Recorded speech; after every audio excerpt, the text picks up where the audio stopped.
Ayun na nga mga kababayan, dito sa video na to, pag-usapan naman ho natin itong bagong isiniwalat nitong si Congressman Leviste na di umano, pagkatapos nagkapirmahan dyan sa budget na yan, meron daw tag 2 milyon ng mga congressman. Ibang klase ho talaga mga kababayan. At doon sa isinagawang ika nga paggunita dito kay Akop, dyan sa House of Representatives, kasi pinarada ho siya dyan di ba? Ngayon, naiyak daw ho itong si Barbers. Wala namang problema, Brad, kung gusto mo na sumama sa kanya. Di ba? Mga nabasa ho nating komento sa social media, natutuwa ho tayo. No, kasi kung talagang namimiss nyo na si Akop, kayong mga kasama niya dyan sa Tuadcom, pwede naman kayong sumama sa kanya. Wala namang problema, di ba? Naiiyak-iyak pa kayo, sumama na kayo para ika nga mas merry at happy ang New Year ng sambayan ng Pilipino. Dito sa video na to, papasadahan din ho natin na mabili siya ng mga itong mensahe nitong si Robert H. Barbers dito kay Akop. Eulogy ho ata tawag dito. Yung pagka merong yumao, merong nagsasalita at ang pagbatak. Naku, matindi ho ito mga kababayan. Live na bumatak itong si Marcos Jr. Dito sa video na to, papakita ko sa inyo kung anong binatak niya. Ibang klase ho talaga tong mama na to. Pero bago ang lahat ng yan, sa like at sa subscribe. Masaya na ho tayo dyan sa mga gusto sumali sa ating community. Yung join button nandyan lang sa baba. Ayun na nga mga kababayan, umpisahan ho natin ang ating talakayan. Siyempre sa pagbatak nitong si Marcos Jr. Ibang klase ho, matindi ho talagang bumatak. Ito. Viral ho ngayon itong video na to ni Marcos Jr. na kung saan bumabatak ho siya. Grabe ho, galing niyang bumatak ho. Yun naman pala. Binabatak ho niya yung watawat ng Pilipinas. Yan, kayo pasalu-saludo mo, pa-air political test ka, Brad. Ang pasalu-saludo dyan. Alam mo na. Ngayon naman ho mga kababayan, dahil tapos na hong bumatak itong si Marcos Jr., dumako ho tayo dito kay Congressman Leviste na kung saan sigurado marami sa ating mga kababayan magugulantang sa kanyang mga bagong isisiwalat dito sa video na to. Heto ho mga kababayan, ito ngayong mga panahon na to ginigibaho ng nitong si Auntie Claire, nagtulong-tulong ho yung mga taga Malacanang para gibain itong si Congressman Leviste. Kaya naman tayong mga naghahanap ng katotohanan diyan sa mga nangyayaring kabalbalan sa budget, tayo naman talagang suportado ho natin ang bawat galaw nitong si Congressman Leviste. Kung sang-ayon ho kayo at sinusuportahan niyo ho ang mga ginagawa nitong si Congressman Leviste, i-share niyo na ho itong video na to para mas maraming makapanood kung gaano kahusay itong bata na to. Brad, alam mo, kung ako sa'yo, pinayuan mong nanay mo, dapat hindi niya pinirmahan. Kung alam mo pala na marami ding kapalpakan dito sa 2026 budget, dapat sinabihan mo yung nanay mo. Ang problema dito, ikaw, banat ka ng banat, pero yung nanay mo, pumirma siya sa budget. Di ba? Dapat sana synchronize kayong mag-ina di ba? Ikaw banat ka ng banat, yung nanay mo naman talagang puring-puri siya doon sa pinagagawan lang kapalpakan dyan sa Vice Camp. Ito, rekta ho tayo dito kay Congressman Lian Leviste. Okay? Kung hindi po ako nagkakamali, sir, meron 2 million pesos cash 2 million. na pwedeng i-pick up ng mga congressman ngayong linggong ito. Aba, ayos. At baka yung iba, mas mataas, baka yung iba, for whatever reason, hindi binibigyan. Hindi ko po alam kasi hindi ko po kinukuha yung akin. Ibig sabihin, inalok din siya. 2 milyon ho mga kababayan. Ibang klase, no? Noong bang Pasko, Congressman Lian, magkano ba ang pinamudmud dyan sa yung mga bonus dyan sa House of Representatives? Mantakin nyo ho mga kababayan, magbabagong taon lang tag 2 milyon kada congressman. Palakpakan. Habang yung sambayan ng Pilipino, di ho natin malaman kung saan natin kukunin ang ating pagmimedianoche. Di ba? Sa kanila ho, tag 2 milyon kada congressman. Ganyan ho sila katindi. Ngayon, pagka sa mga susunod na panahon, nagpatuloy lang ho itong mga ganitong klaseng kalakaran. Huwag ho tayong umasa na magkakaroon ng tunay na pagbabago dito sa bansa na to. Pero mabuti po na malaman ng publiko, may ganitong klaseng mga bonus na nagkataon ay halos kasabay ng approval. Ibang klase, yung mga kababayan natin, yung 13th month, pagka umabot ang Disyembre, talagang yan ang pinaghahandaan Ito ho, iba ho yung kanilang 13th month, iba ho yung kanilang pang Noche Buena at iba ho yung pang Medianoche nila. 2 milyon mga kababayan. Pagkatapos nagkapirmahan diyan sa 2026 budget, hindi pa lumalabas ang budget, meron na hong pauna, pa SOP diyan sa mga... Approval ng budget. Nung Oktubre din, dagdagan ko po, may 1.5 million pesos na ibinigay sa araw ng pagboto para sa budget. At Grabe buwan-buwan, meron pong mahigit kumulang 1 million pesos per member. Ang lumalabas po, ang 1 million pesos per member, palakpakan mga kababayan.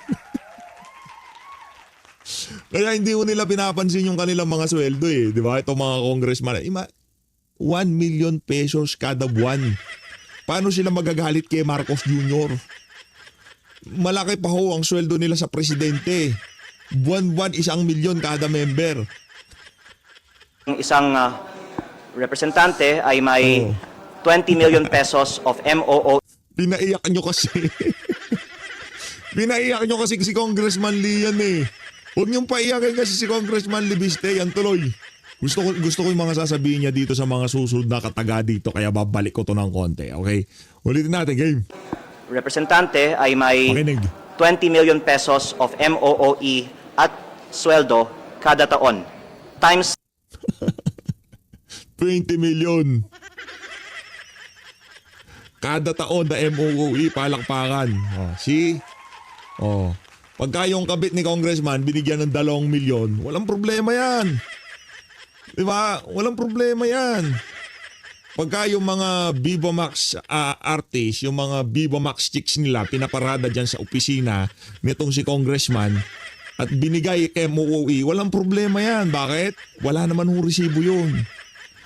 Diba? Liquidation by certification yun. Wala hong nga pagka sa COA, pagka sinertipikahan ni Congressman A na yung mga babae dyan sa Viva Max ay pinaparada sa kanyang opisina, pagka sinertipikahan niya yan na yung mga perang pinambayad doon sa mga babae na yon hindi wala doon sa certificate, ilinagay ho, pinambili ng mga pinambayad ng consultant fee, wala na magagawa ang COA dyan. Kasi yun ho ang polisiya nila dyan. Hindi pa ho ba natin babaguhin yung sistema na yan? Kahit saan ho tayo magbasa sa social media, yan hong panawagan ng ating mga kababayan. Baguhin ang bulok na sistema na liquidation by certification. Diyan sa MOOE na yan. 318, ito po ay mahigit 6 billion pesos. Ang MOOE budget ay itinaas ng 7.8 billion pesos. Grabe. Kaya in some ways po maaari nating sabihin na ang itinaas ng Kongreso para sa sarili ay napupunta balik sa mga nag-decide na itaas ang sariling budget. Kaya Wow. I think through the parties. So may 2 million nga na Christmas bonus? Kasi sabi ni Kong Erisi wala. Baka sa minority po wala. Kaya nga ang panawagan ko, transparency. Hindi. Yung sinasabi niyan 20 Majority. million a year. Majority. Hindi. Sa akin, siguro mga 20 million a year. Wala pa naman akong 1 year, pero kung yung natatanggap ko every month, siguro mga aabutin yan, 20 million a year. Pero ang Sarap. Ang sarap ho mga kababayan. Ito hindi na ho kwentong kutsero to. Hindi na lang ho ito nang gagaling dito kay Congressman Libiste. Umaabot daw 20 million. Kumbaga yun yung pinaka-conservative estimate nitong si Congressman na Egay Erice, di ba? 20 million divided by 12. May naho tayo sa arithmetic. Nasa 1.6. May kulang-kulang 1.7 million kada buwan, palakpakan. Ibang klase. Kaya pala yung iba dyan, kaysa pahiga-higa sa bahay, yung mga anak ng mga walang kwentang politiko na to, walang ginagawa itong si Junior sa bahay, pinapatakbong congressman. Mantangin niya, meron kayong 1,666,000 kada buwan. Pang MOOE mo yun. Kasi pagka binigay yan, and MOOE, wala ka ng balikan dyan. Ibigay mo yung 600,000 sa kabit mo na isa, ibigay mo yung 200,000 mo dun sa kabit mo na pangalawa, yung 400,000 sa kabit mong pangatlo. Kasi puro kabit ho yung mga congressman dyan. Di naman lahat. Yan si Congressman Erice, wala naman ho siguro yan. Pero yan ho ang kalakaran dyan sa House of Representatives. Minsan, sila nagkakabitan dyan. Pagkalasing na daw ho sila, di ba? nagasta ko para sa district ko, district office, I'm paying Congressman Irizy ginagusto ko sa district ko. Totoo.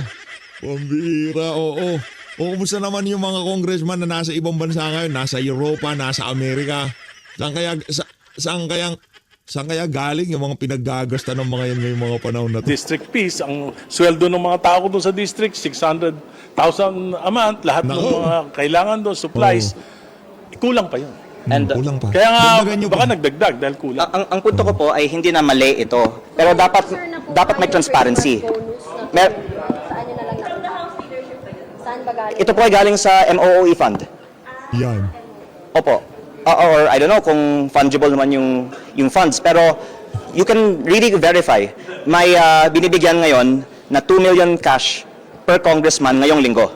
At ang panawagan ko, huwag tigilin. Ang problema dito, Congressman Leviste, pagka sinabi mo na merong nagbibigay ng 2 milyon ngayong linggo sa lahat ng congressman, pagka sinabi mo yan, kagaya nung sinabi mo dito kay Vince Dizon na kukumpirmahin niya yung mga sinasabi mo, ano sabi niya? Unauthorized yung pagkuha mo. Ngayon yung mga congressman na sinasabihan mo na nakakatanggap ng tag 2 milyon, sa kapal ng pagmumukha ng mga yan, sigurado itatanggi rin nila yan. Kaso ang problema ho dito, kahit paano pagmukhang masama itong si Congressman Leviste sa kanyang mga ginagawang to, ang mga kababayan natin, ang simpatya na kay Congressman Leandro Leviste. Wala doon sa mga kasama niyang mga magnanakaw. Tayo naniniwala tayo na sincero talaga ang naisin ng mama na to. Kahit ano man ang paninirang ginagawa sa kanya, tayo naniniwala na gusto niya talagang magkaroon ng transparency. At talagang malinis ang pagbalangkas ng budget, paggasta ng budget, especially dyan sa DPWH. Necessarily ang mga practice na ito, pero maging transparent tayo sa publiko. Lalong-lalo na dahil ito po ang main point ko, hindi yung use nito, pero yung proseso. Ang panawagan ko, idebate natin lahat ng mga budget, lalo na yung mga ini-increasean ng budget dahil ang Kongreso ay nagtaas ng sariling budget ng 10.5 billion pesos na walang debate. At ayaw ko pong sabihin, Walang debate. Sino makikipagdebate? Budget ho nila yan. Yan ang problema ho natin dyan. Matagal ng question yung budget nila dyan. Sinong ku-question sa budget ng mga congressman? Kung sila ang ika nga dumidebate sa budget ng iba't ibang ahensya ng pamahalaan. Di ba walang check and balance? O sino magche-check sa kanila para saan itong additional 10 billion na to sa budget ng House?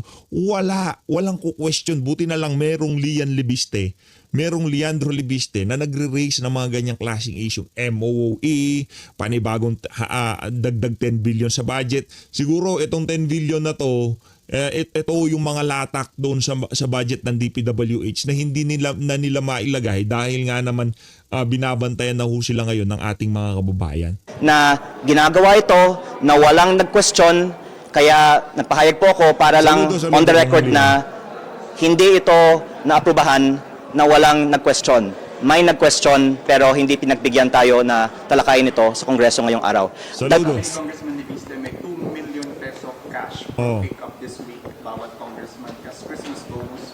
You confirm that or you deny that? I vehemently deny that statement. Di ba?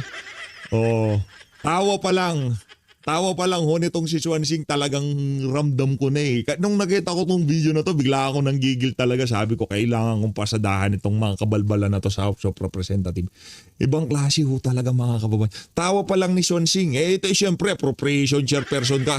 Alangan naman 2 milyon lang sa'yo. Ang tanong, magkano ang sa'yo dyan, Swansing, di ba? That's all I've got to say.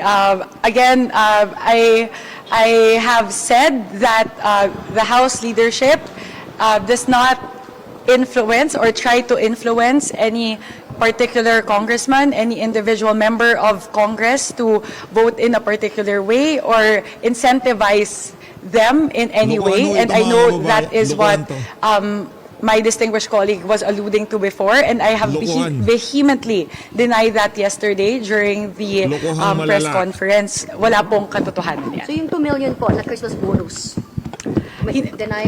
I vehemently deny that. Oh, see? I Sino nga amin? Anak ng toka, sino nga amin? Di ba baka maliit nga yan, 2 million na yan eh. Baka ngayong panahon ni Boji D, 2 million na lang dahil ika nga medyo marami nang nakabantay. Imagine niyo na lang mga kababayan nung panahon ni Tambaluslos na kung saan panahon ng paggigiba dito kay dating Pangulong Rodrigo Duterte dito kay Vice President Sara Duterte. Imagine niyo na lang magkano kaya ang pinapaago silang pera diyan sa House of Representatives pagka panahon ng budget deliberation. I don't want to speak ill of anyone, especially my colleagues in the House, but that is there is no truth to that at all. Pero ma'am, merong parang MOO. Ibang klase ho talaga mga kababayan. Ang kapal ng mukha. Wala pong ganun. The MOOE of the House is purely for the operations of the House. Wow. And that's all I can say about that. Alam nga naman kumita si Saldi ko. Etong si Swansing hindi kikita. Di ba, Congressman Lian? Pambira.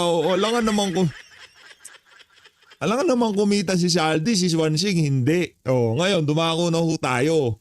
Para doon sa mga gustong sumama dito kay Akop, yung mga nag-eulogy ba tawag dito, yung nagsasalita-salita pagka dito sa burol nitong si Akop. Sige na, sama na kayo, wala nang problema sa amin yan. Di ba?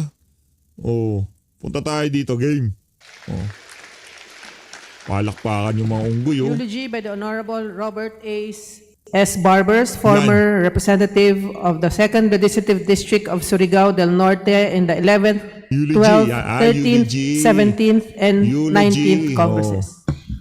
Mag-eulogy ho si Sa ating speaker. Ako pag ako mag-eulogy dyan, siguro sasabihin ko lang, sumalangit nawa ang isa sa pinakabastos na congressman na kung saan walang ginawa kung hindi magpakaaso kay Marcos Jr. at Martin Romualdez, di ba?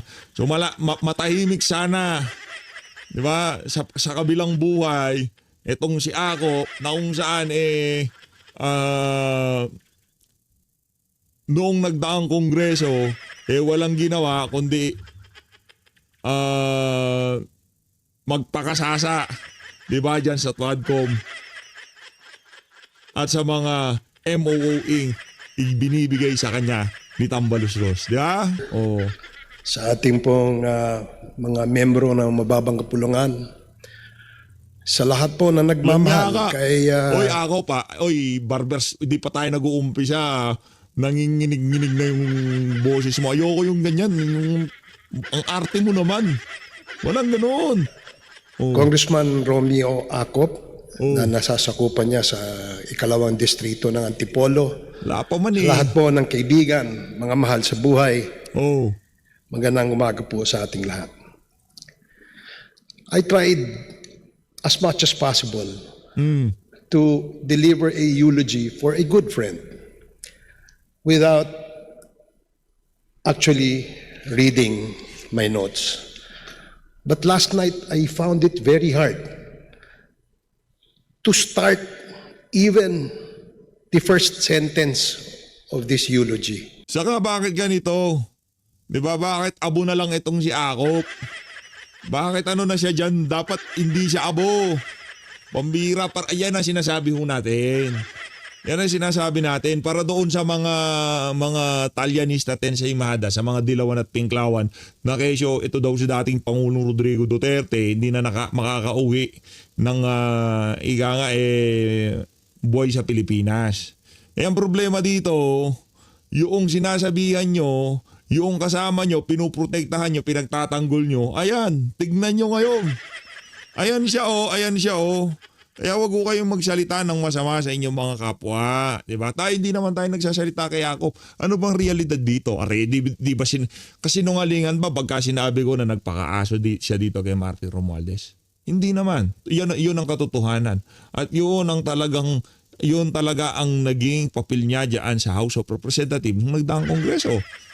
Yun ay katotohanan. Pag ba sinabi nating walang ginawa itong si Akop kung hindi hiyain yung mga resource person na pinapatawag niya, talagang pinagduduldulan niya na siyang dating opisyal ng PNP at abogado siya? Sinungaling ba yun? Hindi. Katotohanan yun. Kasinungalingan ba pagka sinabi natin na mas marami ang natuwa pero tayo, hindi tayo natutuwa dyan. Di ba? Kung oras na niya. Pero ika nga maraming galit dyan sa mama na yan. Karamihan ng mga taga-social media, yung mga kababayan natin, galit dyan sa mama na yan. Pero meron din naman ng pamilya yan na nagmamahal sa kanya. Kaya yung para sabihin natin na bagay sa kanya yan, hindi natin gagawin yun. Pero yung mga kababayan natin sa social media, yun ang sentimiento nila. At kung etong si Congressman Robert H. Barbers, gusto nyo sumama, nasa sa kanya ho yun. Hindi natin siya pipigilan dyan, di ba? Oh. Malapit po ako kay Kong Romy at dahil po dyan, Kayak. gusto ko po sanang Kayak.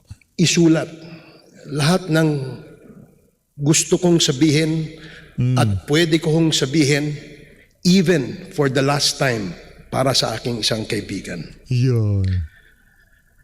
We are gathered here today with heavy hearts to honor the life of someone who was not only a dependable colleague that we respected, but a true friend that we genuinely cared for. Kong Romy, welcome back to the House of Representatives. Wow. My dear friend, Oh, my dear colleague, yan. my mentor, Yan. Kaya pala parang ano ka rin parang napakabalasubas mo sa mga hearing, ang mentor mo pala itong si Romeo Acop Ngayon, hindi na ako nagtataka kung sa mga susunod na sa bagay, di ka naman abogado, kaya yung karakas itong si Romeo Acop, hindi mo talaga makuha. Romeo Acop. I had a brief encounter with Kong Romy. In fact, nagkasama kami sa 2 kongreso. And in those 2 congresses that we were together, during the 19th Congress, when I was the chairman of the Committee on Dangerous Drugs, si Kong Romy was my vice chair. He was my able wingman, and he made my job as a chairman of this committee a lot easier. In the controversial investigations in aid of legislation that we undertook involving billions upon billions in shabu smuggling, particularly the metal cylinders and magnetic lifters, Kong Romy was a dependent Na kung saan gusto rin i-connecta sa mga Duterte kaso flap. Diba? Flap. Oh, ngayon, kung yan lang ibibida mo sa bagay, yung Quadcom, napakalaki sampal sa pagmumuha ng House of Representatives yun Hindi mo pwedeng ibida yun, Brad. Diba? Kaya ang ibibida mo na lang yung ginawa nyo na yun na kung saan wala namang bumili. Walang bitaw. Diba? Walang dating, walang kadating-dating sa ating mga kababayan. force, being a veteran police investigator and a lawyer. His incisive analysis and scathing questioning inevitably brought out the truth in those inquiries.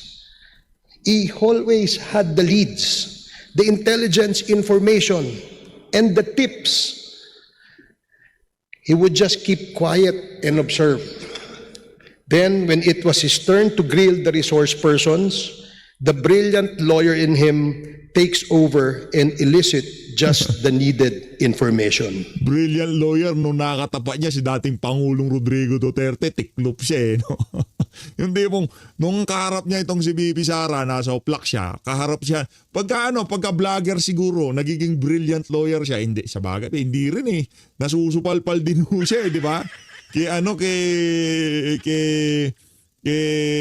Attorney Trixie Cruz Angeles, nasupalpal din ho yung Romeo Acop na yan He was cool. He was deliberate, fair, but firm demeanor. That was Kong Romy. He was also calculating, unflinching, and fearless. I consider myself lucky having spent time with him for these past 2 congresses. I learned a lot from him. The strategy, the patience, the coldness, and the brilliant timings when questions are being asked. It was during the last Congress the 19th Congress, when we worked together in the now historic Quad Committee, where 4 top committees were banded together to look into, in aid of legislation, alleged commission of heinous crimes by high government officials, more particularly drug smuggling and distribution, protection of drug lords, the extrajudicial killings, the proliferation of illegal pogos that serve as vehicles in committing more crimes, the accommodation of Chinese Hoy, hanggang sa eulogy ba naman puro kabalbalan pa rin sasabihin mo? Walang nga ka, yung pagkukonekta sa Pogo Money doon sa war on drugs, hindi nyo pa rin maikonekta mapahanggang sa ngayong mga panahon na to, tapos yan ang ibibida mo sa eulogy mo. Mahiya ka naman. Pambihira konting respeto sa patay. Diba ako? Konting respeto sa patay. Hindi natutuwa si ako sa mga binibida mo na yan. Robert H. Barbers, walang iya ka. Sabihan mo naman kami dito ng facts. Hindi yung proliferation. Dinadaan nyo kami dyan sa mga English nyo eh. Okay lang sana kung hindi namin napanood yung mga kabalbalan nyo sa Quadcom eh. Di ba? nationals who were given fake documentations by complicit government Yan. agencies and officials, Yan. enabling them to perpetuate their criminal activities and enterprise in this country. Of the 4 committees assembled to form the Quad Committee, Kong Romy was providentially the only member who was vice chairman in all of the 4 committees. Thus, it became unanimous that all chairmen chose him to be the overall vice chair of this Quad Committee. During this time, the House of Representatives enjoyed the highest trust ratings as reflected in the tally sheets of the respectable survey firms that conducted their survey. Sino? Yung survey firm na konektado kay Martin Romualdez? Yung ba yun? Yun yung ba ibibida nyo sa amin? Na mataas ang trust at approval rating nyo? Sa sambayan ng Pilipino nung panahon tumatrabaho kayo dyan sa walang kwentang Quadcom na yan? Di ba? Ang problema dito, yung mga survey firm na, ngayon kayo bakit ngayon wala na survey? Anyari? Ba't wala na survey?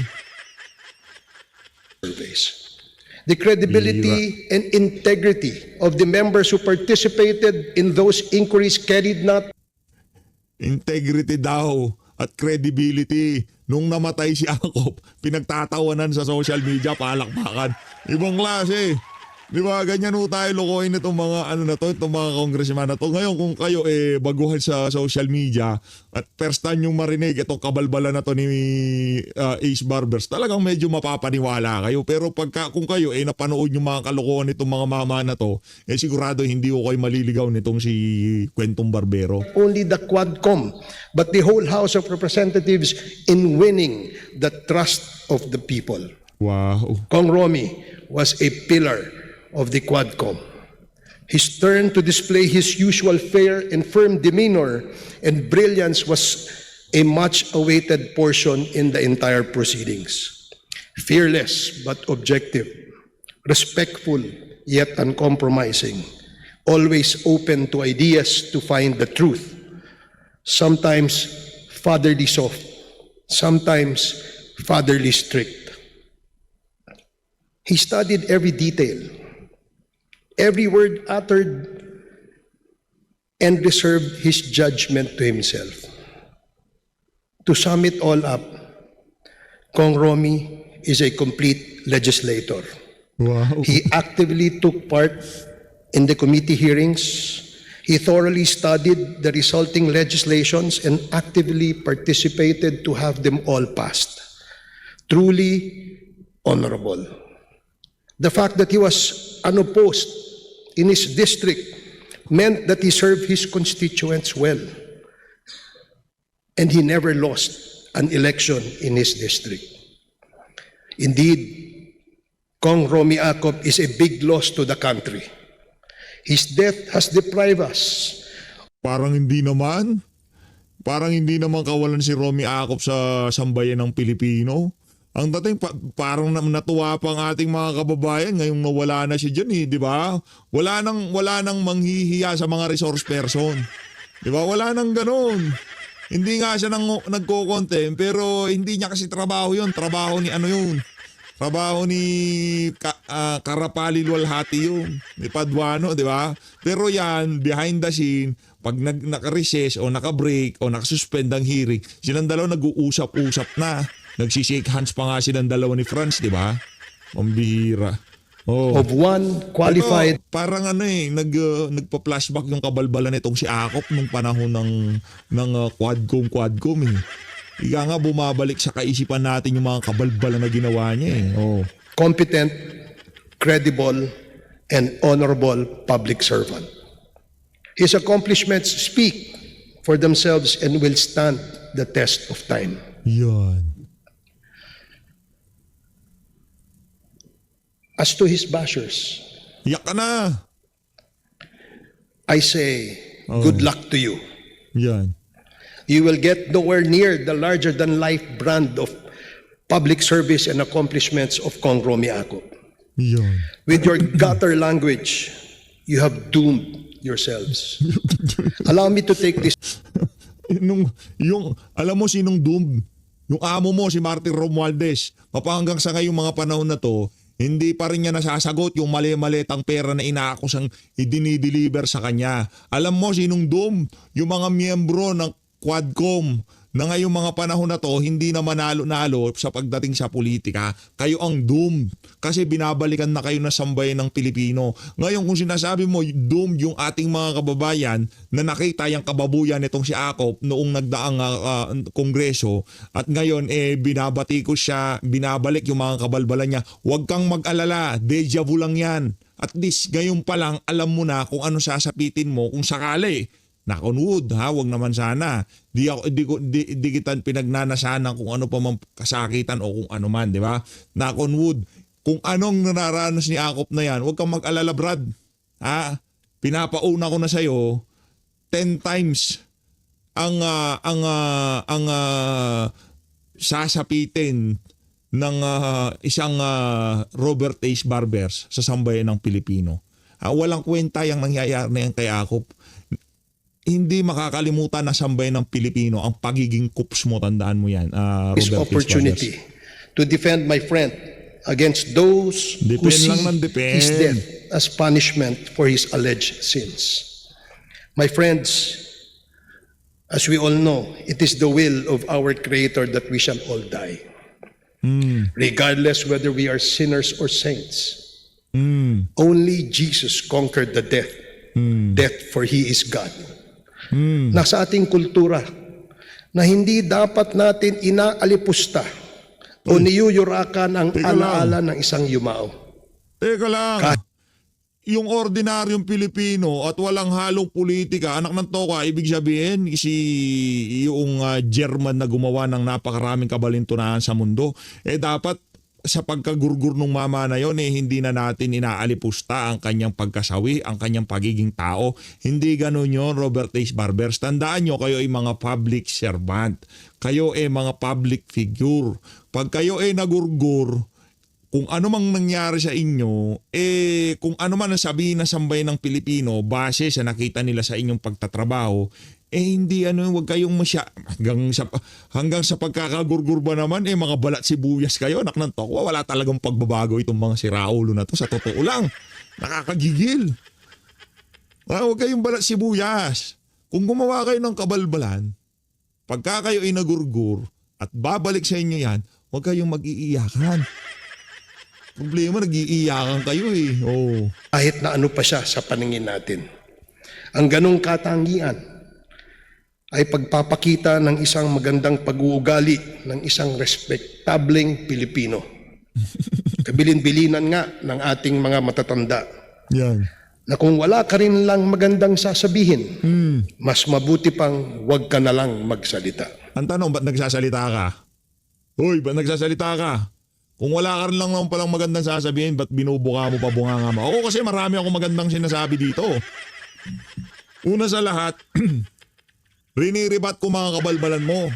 Pangalawa, ipinapakita ko dito yung mga nga anggulo na pilit pinagtatakpan ng mainstream media.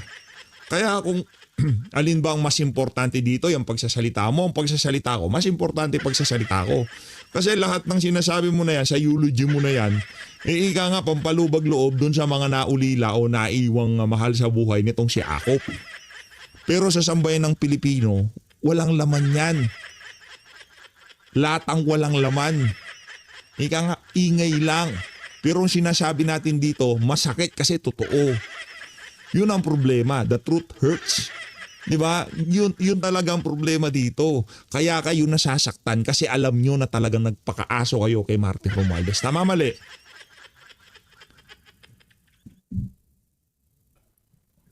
Lalo na siguro kung ang mga sinasabi ninyo ay puro haka-haka lamang at walang matibay na basihan. Yun. Napapahiya po ang ating mga magulang na parang hindi tayo napalaki ng maayos at Yun. tama. Sa lahat po ng sumisira ng alaala ni Kong Romy, Ano pa ba sisirain? Sira ang pangalan ni Romeo Acop mula nung nag-epal siya dyan sa Quadcom. Ikaw, Barbers, langya ka hanggang ngayon ba naman kwentong barbero parang ibibida? Langya. isa lamang po ang masasabi ko. Oh, sabihin mo na. Maya. Hindi po tama ang inyong ginagawa. Kailanman, Brad? Kailanman freedom of expression to. Kailanman yung pag-criticize sa isang public servant, hindi ikaw ang makakapagsabi kung tama o mali. Ayan ang problema sa inyo.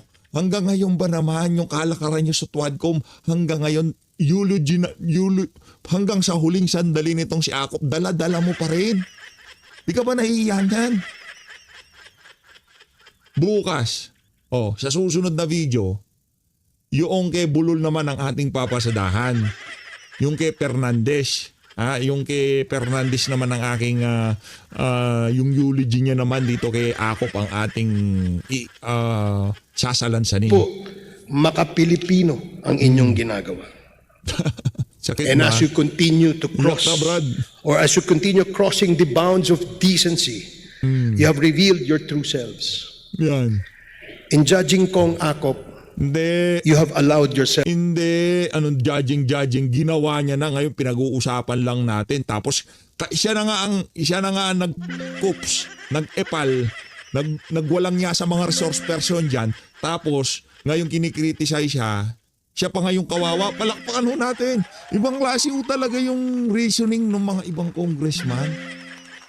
Di ba, palakpakan natin to si Congress. Noong panahon na pinapahiya niya yung mga vlogger diyan sa House of Representatives, talagang sigang-siga datingan ni Acop. Gusto niyo bang balikan natin? Kung paano niya pinahiya-pahiya yung mga resource person, yung mga vlogger diyan sa House of Representatives. Anak ng Petrang Garabata. Siguro ang pakiramdam niya siguro ng mga panahon na yun walang hangganan ng buhay niya. to be judged. Oh. You speak evil as if you are holy. No. Walang nagsasabing holy dito, Brad. Walang nagsasabi. Hindi ko sinasabing holy ako, banal ako, kung ano pa man. Wala akong nagawang kamalian. Pero isa lang sinisigurado ko dito. Hindi ako nagpapakaaso sa mga politiko na nagnanakaw sa kaban ng sambayan ng Pilipino. Yun ang sigurado ko sa'yo. Di ba? Yun ang sigurado ko sa'yo. Robert Ace Barbers. Walang nagkiklaim ng isa man sa mga nanging criticize ngayong mga panahon na to dito kay Romeo Acop. Walang isa na nagkiklaim na santo sila o santa sila o hindi sila nakagawa ng kasalanan sa talang buhay nila. Ang sinasabi lang namin dito, kaya siya kinikriticize kasi nagpakaaso at matindi ang pagiging kups niya nung nagdang House of Representatives. Nagdang Kongreso. Death is the great leveler. It is the last step towards our ultimate destination, either eternal happiness in heaven, in the company of our Lord, or be declared in contempt to suffer eternal damnation in hell in the company of him who was damned. Kong Romy, my friend,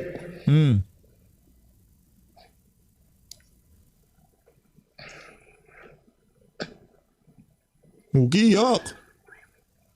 Langgang yan. My mentor.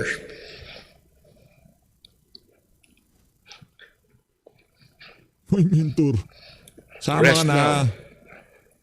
And enjoy Punta ka na doon. your eternal happiness in the company of our Lord in heaven.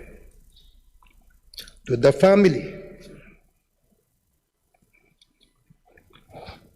rejoice that Kong Romy is now in the warm embrace of our Creator.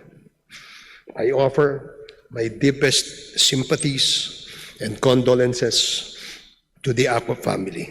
Sa lahat po na nagmamahal kay Kong Romy,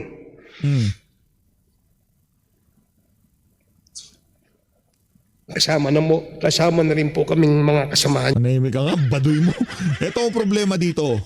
Mga kababayan natin, na kung mo'y criticize dito kay Akop, dyan sa nangyari na yan sa kanya, hindi ho inimbitahan sa Twadcom. Hindi ho inimbitahan bilang vlogger. Hindi ho kinwestiyon nitong si Akop nung nabubuhay pa siya sa mga hearing na kinakandak dyan sa House of Representatives. Ang tanong, bakit galit sila? Doon kayo mapaisip. Bakit pati yung mga ordinaryong Pilipino galit dyan sa Akop na yan? Yun na lang. Bago ka matulog ngayong gabi na to dahil para kang baklita na paiyak-iyak dyan, isipin mo, ba't galit sa inyo sambay ng Pilipino? Huwag niyong tignan yung survey na pagmamayari ng amo niyong si Martin Romualdez na mataas ang trust rating, approval rating ng House of Representatives. Kung gayon pala, bakit walang umiiyak na netizen sa pagkakagurgur na yan nitong si Romeo Acop? So always, maraming salamat to. Napasadahan ko rin tong si H. Barbers. Mahal natin Pilipinas. Pero lang yung mga magnanakaw at kumakampi kay Martin Romualdez.